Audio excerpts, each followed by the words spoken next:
Nem sempre é possível se ter o escoamento por gravidade no conduto forçado. Quando isto ocorre, recorremos à instalação de uma bomba hidráulica que dá carga para o fluido para viabilizar o escoamento.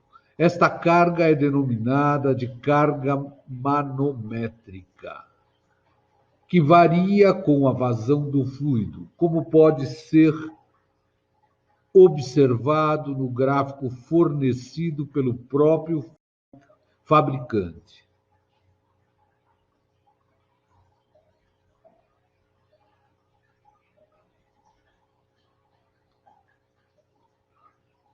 Vejam a curva ao lado, vamos refletir e compreender como é construída.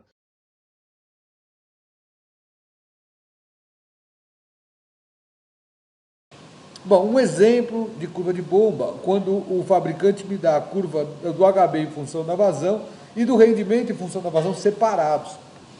Aqui, ó, carga manométrica, aqui eu tenho a altura manométrica ou carga manométrica da bomba, aqui eu tenho a vazão. Aqui, observe a unidade, ó, aqui foi dado em metro e aqui em metro cúbico por hora.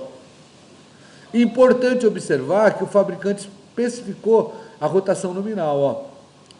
Eu vou ter que trabalhar com essa rotação nominal para corrigir a curva do fabricante. Aqui a outra, olha, a outra curva da bomba, só que agora aqui o fabricante me dá a curva do HB em função da vazão e junto ele me coloca a curva do rendimento da bomba. Ó, aqui é 47%, aqui 52%, ó, 56%, 55%. Essa é uma outra maneira dele nos dar a curva. Vamos partir para a experiência de bomba em si. Ó. Lembrando que eu vou pegar a seção de entrada e seção de saída, vou variar a vazão através dessa válvula e para cada posição da válvula eu vou ler pressão de entrada, vou ler pressão de saída, vou ler a rotação da bomba e vou especificar a vazão. Importante, no caso da bomba centrífuga, eu sempre dou a partida com essa válvula totalmente fechada. Por quê? Para não dar o pico de corrente, porque com a máxima vazão eu vou ter a maior corrente. Então, para evitar o pico de corrente, eu dou a partida com a válvula fechada. Dar a partida com a válvula fechada significa que eu vou determinar os valores para vazão nula. E esse caso vai me corresponder ao ponto de Schutoff.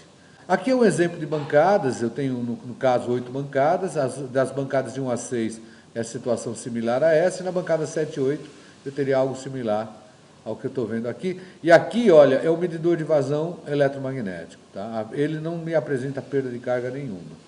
O objetivo dessa experiência é determinar a curva de HB em função da vazão para a rotação de 3.500.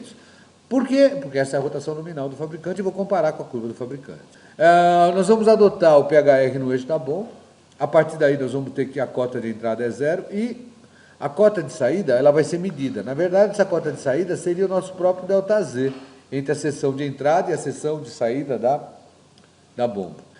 Na entrada eu tenho um vacômetro, poderia ser um manovacômetro, só não poderia ser manômetro, tá? Porque o manômetro só lê escala positiva, e ali eu sei que eu tenho pressão negativa. E na saída eu tenho um manômetro. A leitura do vacômetro eu vou representar por PME, pressão manométrica na entrada. A pressão lida pelo manômetro eu vou considerar PMS, pressão manométrica de saída. Importante, ó, observem que muitas vezes o que eu leio aqui, porque eu leio no centro do manômetro, é diferente da pressão que eu quero na minha seção. Então eu tenho que corrigir, eu tenho que registrar essa altura e aplicando o teorema de Steve, né, já que aqui dentro o fluido está em repouso, eu falo que a pressão que eu tenho aqui, mais o γH, porque eu desci, é igual à pressão que eu quero no centro de gravidade da minha seção. Aqui eu tenho sempre, então, pressão na seção, é a pressão manométrica, mais o γ vezes o H de correção. Esse H de correção pode até mesmo ser zero ou pode ser diferente de zero. Aqui está o exemplo, olha. Aqui eu tenho um H de correção diferente de zero, aqui tem um H de correção igual a zero, fixado no centro do aparelho, não tem o desnível. Então está aqui, ó. Agora aqui eu tenho correção nos dois, olha, porque eu tenho um H diferente de zero, eu tenho um H diferente de zero. Bom, a partir daí, se eu considero alfa igual a 1, porque na verdade nós vamos até calcular esse alfa, mas vamos provar que todos os reinos são para escoamento turbulento, o alfa vai ser 1, eu poderia falar que a minha carga manométrica da bomba é o ΔZ, a variação da carga potencial de posição, mais a variação da carga de pressão, mais a variação da carga cinética entre a seção de entrada e a seção de saída. E como é que nós vamos achar essas velocidades para a determinação da variação da carga cinética? Simplesmente lembrando que a velocidade média é a vazão dividido pela área. Eu até coloquei a fórmula aqui, mas sempre que possível eu vou utilizar a área normalizada. Por quê? Porque assim eu já utilizo a própria aproximação da norma. O que nós vamos estar realmente fazendo é calcular o HB e calcular a vazão. Primeiro, nós vamos fazer o cálculo do HB da vazão para a rotação lida e depois nós corrigimos para a rotação nominal. Tá certo? E para a correção na rotação nominal, eu vou ter que lembrar do coeficiente manométrico, que é um adimensional característico da bomba, e do coeficiente de vazão. E são números puros, significa que para um único valor aqui eu consigo ter várias combinações para obter o mesmo valor. Para um único valor aqui eu consigo várias combinações para ter o mesmo valor. Então isso me mostra que eu consigo variar a carga manométrica e consigo variar a vazão de uma bomba mexendo com a rotação da bomba e mexendo com o seu diâmetro do rotor, que é um comprimento físico interno à bomba.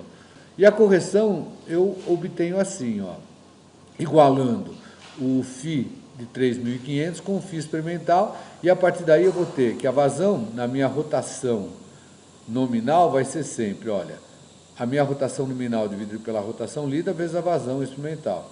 E o meu HB na rotação nominal vai ser sempre a minha rotação nominal dividida pela rotação lida ao quadrado vezes o HB experimental. E os dados nós vamos obter desenvolvendo a experiência. Se eu for lá para aqueles filmes indicados no YouTube, eu vou ver a coleta realmente de dados. Olha, aqui eu tenho controle da vazão, olha a setinha. Aqui eu tenho um exemplo de leitura da rotação, pode ser através de um tacômetro. Nós estamos tendo o Valdir aqui determinando a leitura da rotação. Essa rotação hoje, para até preservar o eixo do tacômetro, a gente faz com raio laser.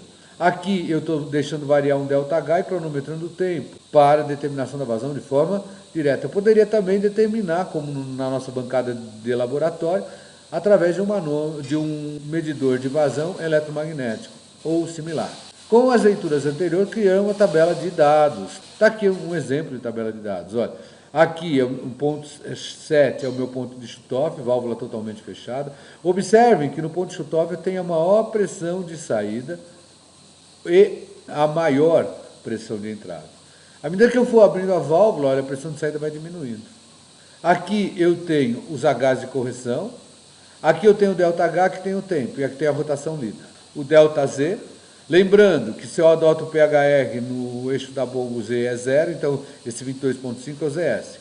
Temperatura da água para obter as suas propriedades, diâmetro da entrada e área de entrada, diâmetro de saída e área de saída, G e os lados dos reservatórios. A partir dessas informações, construa e preencha a tabela de resultados pelo Excel. E, após corrigir a vazão e a carga manométrica, compare a curva HB em função da vazão experimental com a fornecida pelo fabricante. Para fazer a comparação com o fabricante, eu fui brincar com os dados do fabricante. Então aqui eu tenho os dados do fabricante para 3.500 e a curva do fabricante. E aqui, olha, a equação da linha de tendência onde o R ao quadrado deu 1. Isso é fundamental, porque isso aqui está me indicando que 100% dos pontos obedecem a essa equação. Aqui eu tenho a minha curva do rendimento em função da vazão. Não tenho o rendimento definido para zero, então eu não vou ter um R ao quadrado igual a 1, né? Mas me deu 99,17% dos pontos obedecem a equação, tá bom. Já a curva do rendimento em função da vazão experimental só pode ser obtida através da experiência do freio dinamométrico. Link na parte superior direita.